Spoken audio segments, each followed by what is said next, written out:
大家好，欢迎来到听书学史。这次我要介绍的是金运大爆发的100条法则。作者经营的宝石店因其出色的功效而声名远扬，给顾客带来了一个又一个奇迹。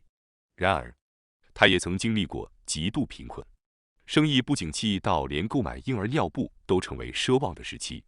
后来人生逆转，他的生活也发生了巨大的变化。那么，他的财富秘密究竟在哪里？本期将探索这个秘密，并介绍作者亲自实践的财富大爆发行动，不再为金钱而烦恼，让你的财运不断上升。现在就让我们一起将财富循环起来吧。本书分为100个项目进行了详细解说，在本视频中，我们将分成4个主要部分来介绍这本书。金运大爆发的法则包括：1. 培养财富的容器；2. 支出增加但金钱不减少的法则；3. 金运革命，消除错误的信念；4. 吸引金钱运于好的风水。首先是培养财富的容器。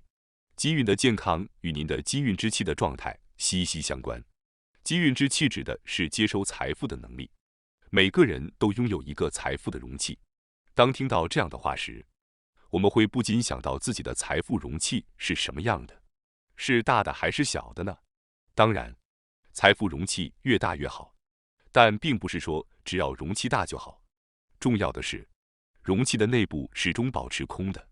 根据作者的说法，那些认为金运不会增加、总是缺钱的人，可能是因为他们的容器里装满了不必要的东西，无法接受流入的财富。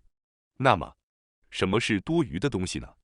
那就是财富能量之外，充满负面情绪的感觉，特别是8大负面大魔王，即焦虑、担忧、恐惧、愤怒、嫉妒、执着、不安和罪恶感。这8种情绪给我们的生活带来了不必要的烦恼。如果被这8大负面情绪所干扰的话，即使财富的能量流入，也无法接收到。因此，重要的是要始终保持容器的状态，也就是自己的状态，保持好自己内心的宁静，剔除掉头脑和内心的垃圾，保持一个空杯状态。经常做善事也是提升财富的关键。如果想要扩大财富容器，最重要的是珍惜自己。为此，需要培养的习惯是磨练自己，让自己愉悦。比如每天保养皮肤、头发，穿上能够让自己感觉心情愉悦的衣服和饰品，享受美食，听喜欢的音乐，接触艺术等等。实际上，对于投入精力、努力行动的人，虽然看不见，但金色的粉末会闪闪发光，并发出微小的声音。据说，金运之神喜欢这种闪闪发光的东西，因此，无论外表还是内在都闪闪发光的人，自然会吸引财富聚集。而且能够自己取悦自己的人，其财富容器相比于其他人要更大一些。此外，自我肯定感的能量也与金钱有着密切的关系。因为当自我肯定感提升，自信心增强时，金钱运的循环会变好，金运也会得到提升。换句话说，金运的提升意味着在你的财富容器中，这种积极的能量正在不断流入。为此，我们从日常开始整理自己，磨练自己，学会让自己快乐的习惯是至关重要的。相反，如果被负面情绪所支配，自我否定、犹豫不决，财富循环就会停滞，金运也会下降。这里说一下，你的财富容器能够容纳你所认为合适的财富金额。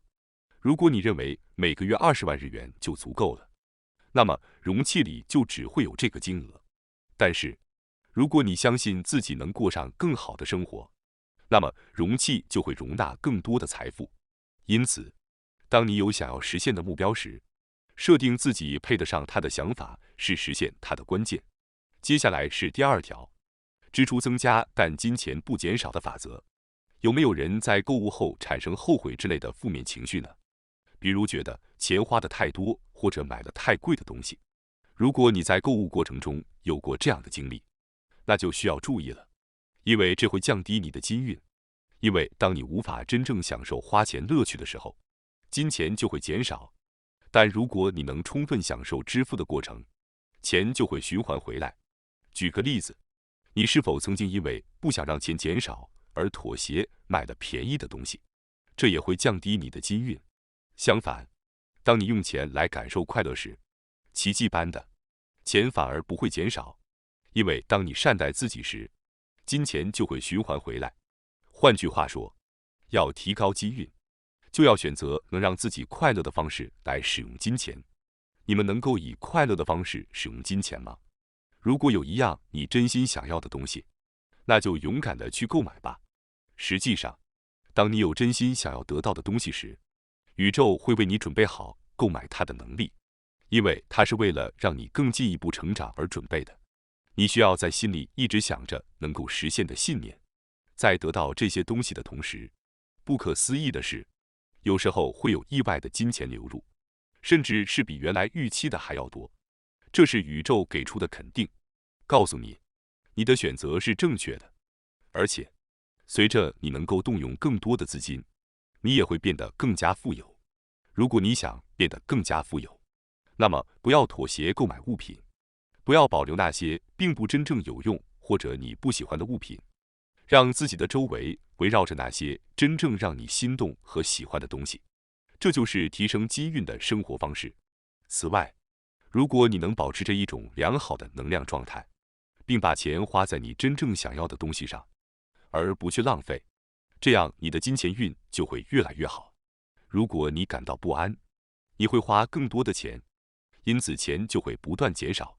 例如，试着不抱怨只有1000日元在钱包里，而是感受拥有1000日元的乐趣，专注于已经拥有的东西。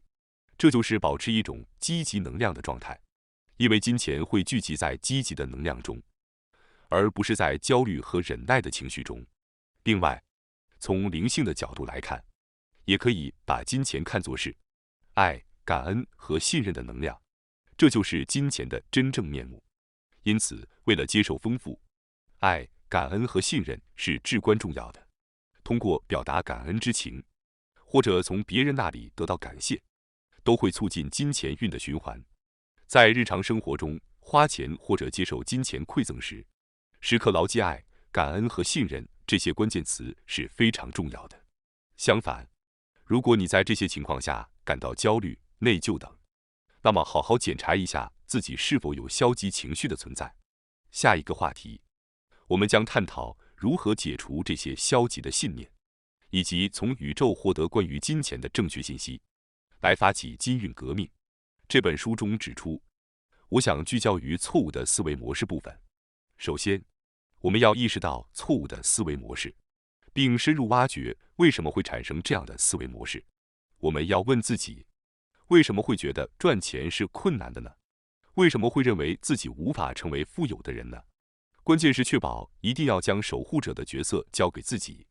比如，如果你总觉得钱不够用，不要归咎于丈夫的薪水少，要深入探讨为什么这种情绪会发生，它是在什么时候、什么地方发生的？如果这种状态持续下去会怎么样？通过不断提出这些问题，最后出现的就是需要改正错误的思维模式。特别是有些父母的口头禅会对我们的思维模式产生很大影响。小时候常常听到的“我们家很穷，没有钱，不努力工作就挣不到钱”等语言会潜移默化地影响到潜意识，并在现实中得到体现。通过不断向自己提问为什么，负面的潜意识思维模式就会逐渐消除。而解除的方法实际上非常简单。首先，想象地面上有一束光降临，温柔地包裹着内心的潜意识，然后想象着被光包裹的潜意识慢慢上升，最终消失不见。这样一来，解除就完成了。通过这样的方式解除思维模式，让金运的容器内变得空空如也，就能够不断地接受宇宙中涌现的财富能量。例如，我能够实现最优质、最美好的理想收入和理想生活。想象一道强大的光芒从宇宙中降临到你的头顶，或是早晨明媚的阳光照耀着你的身体。感受完成后，向宇宙说声谢谢。据说，反复进行这个行为过程，会让更多丰富和幸运的数据不断地涌入到你的心中。接下来是第4个主题，关于吸引金钱运和好的风水。您居住的房子也会对您的财运产生重大影响，因为房子既是您作为金钱运势的持有者的庇护所，也是金钱运的容器。换句话说，整理房间和提高家居氛围也是对自己金钱运势的重视。首先，如果你有很多物品，那么从减少物品开始吧。家中的物品应该是必要的和对你有价值的物品，喜爱的物品的存在是最好的状态。此外，地板上散乱的杂物会影响积极能量的聚集，因此尽量不要在地板上放置物品，保持可以轻松使用吸尘器清洁的状态，并用湿布清洁地板以清除灰尘是很重要的。首先是玄关，玄关是家中最重要的财运之地，所以要保持它的良好状态。除了定期使用吸尘器清理，以确保没有灰尘和污垢之外，最好也做一些清洁工作，注意气味的处理。有些人在鞋柜里放炭或点燃香氛来解决气味问题。另外，在大门玄关处放置3大财运提升物品也是一个好主意，这包括天然水晶、圆形镜子和花环。推荐材料是水晶或黄水晶，因为这些水晶有助于驱除负能量并吸引财运能量。至于圆形镜子和花环，因为圆形象征着永恒和循环，所以将圆形镜子挂在玄关的左侧，或在门上挂上季节性的花环，都会增加财运。接下来是厕所，人们可能已经听说过清洁厕所可以增加财运的说法。厕所被称为守护冥王的存在，它可以赐予财运、健康的运势，而且它的力量还包括驱除不幸。因此，要始终保持厕所的清洁，并特别注意清洁马桶座圈的背面，因为据说马桶座圈的背面是家中的隐秘能量聚集地。此外，如果在地板上铺设暖色调的厕所垫，也可以提升财运和健康运。但是请注意保持垫子的清洁，因为脏的垫子会产生负面影响。最后是工作室，想要提升财运和事业运，最简单而有效的习惯之一就是擦拭办公桌。务必记住，每次工作结束时都要彻底关闭电脑电源，因为通电的设备会影响自然气流的流动。长时间通电不关机，在风水上是不好的。为了进一步提升运势，将水晶放在工作桌上也是个不错的选择。推荐的石头包括深绿色的孔雀石、黑水晶、燕晶、黄水晶、虎眼石等。对于每个人来说，家都是一个可以整理和放松自己的金钱容器。通过保持生活空间的整洁，我们可以创造一个积极的氛围，让财富能量顺畅流动。同时，巧妙地引入增强情绪的物品和开运物品，可以进一步提升家中的财富运势，让财富与幸福源源不断地涌入我们的生活中。那么就到这里，希望我的视频能够给你带来一些乐趣。感谢大家收看今天的节目。如果你喜欢我们分享的内容，记得点赞、订阅并开启小铃铛通知，第一时间获取我们的更新。在下次的节目中，我们将继续为大家分享更多有益的书籍。再次感谢大家的支持，我们下期再见。